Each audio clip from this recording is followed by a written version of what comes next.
Saleebaan Axmed Barkad waa wiil aad u daaya isla markaasina kamida dhalinyarada ku nool degmada Wajaale waa wiil muddo 5 sanadood u jiifa xanuun ka soo haleelay dhabarka waxana Saleebaan Axmed Barkad la geeyay inta badan dhakhaatiirta Soomaaliland iyo kuwa Itoobiya ku guuleysan waayeen inay wax ka qabtaan xaaladiisa waxana ay dhakhaatiirtu sheegeen in dalka dibadiisa wax laga qaban karo kaliya wiilkan ayaa isagu muddo 5 sanadood u jiifa xanuunkaasi hadaba hooyada dhashay Saleebaan Axmed Barkad Tayiba Axmed Xuseen ayaa dhammaan dadka muxsiniinta ku kala nool daafaha dunida iyo Soomaaliland ay ka codsatay inay wiilkeedan oo aad u daayar laga caawiyo xanuunkaasi isla markaasina ayna waxba ka qaban karin bay tiri xanuunkaasi waxana ay hooyadan sheegtay inay badiba dhakhaatiirta Soomaaliland ku Itoobiyaba ay kala soo daashay isla markaasina wixii kharashay haysalkaas oo kaga baxay hooyadan ayaa dadka muxsiniinta waxay ka codsanaysaa in Ilaahay dartii ugu soo gargaaraan wiilkeedan yar si loola tacaalo xaaladiisa caafimaad hadaba daawadayaal waxaad kala soo xiriiri kartaa telefoonka shaashada idinka muuqda magacaygu waa Tayiba Axmed Xuseen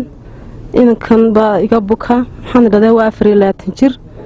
Soomaaliland Itoobiya meel walba waan geeyay waxba maxaan dhaday waan ka laga fikran waayay walaalaha muslimiinta waxaan ka codsanayaa inay maxaan dhaday hadana iyagu gargaaraan ay caawiyaan oo meeshan maxaan dhaday hadana niyada ku qabtay iyaga caawiyaan walaalaha muslimiinta walaalayaal intaas aniga codsanayaa intaasoo sano waxa weeyaan 5 sano qaba waxaan dhaday meel walba waan maray taalkaygii wixii adu ii dhawaa waxay gargaaraanba meel walba waan maray walaalayaal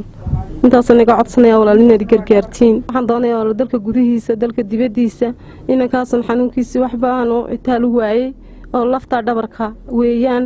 had waxay iga qabatiin walaalayaal iga gargaartiin umada muslimiinta ee khayrka jecel walaalayaal ee walaalaha ee muslimiinta intaasan ka codsanayaa walaalayaal maanta inay ka caawisaan baan walaalayaal jecelahay rabaa Khadar Cabdi Cabdullaahi telefishinka caalamiga ee badda 24 TV